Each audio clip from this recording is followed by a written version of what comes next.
স্ত্রী বরাবর দরখাস্ত লিখবেন, বরাবর মোহতারামা স্ত্রী বিষয় মোহর কমিয়ে দেওয়ার আবেদনপত্র যথাবিহিত সম্মান প্রদর্শন পূর্বক নিবেদন। এই যে আমি আপনার হতভাগা স্বামী, আমার বিয়ের সময় এত মোটা অঙ্কে মোহর ধরা হইয়াছিল, আমি ইহা কোনোভাবেই আদায় করিতে সক্ষম নই, বিধায় আপনি অনুগ্রহ করে আমার মোহর কমাইয়া দিয়া বা কিস্তিতে পরিশোধ করবার সুযোগ দিয়া বাধিত করিবেন।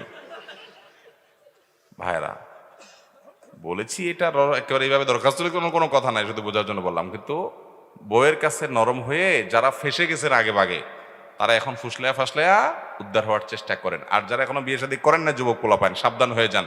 যেই শ্বশুরে 10 লাখ 20 লাখের নিচে মেয়ে দিবে না, ওই শ্বশুর দ্বারা কাছে যায় না। উনি ওনার মেয়ে নিয়ে কই যায় দেখা যাক।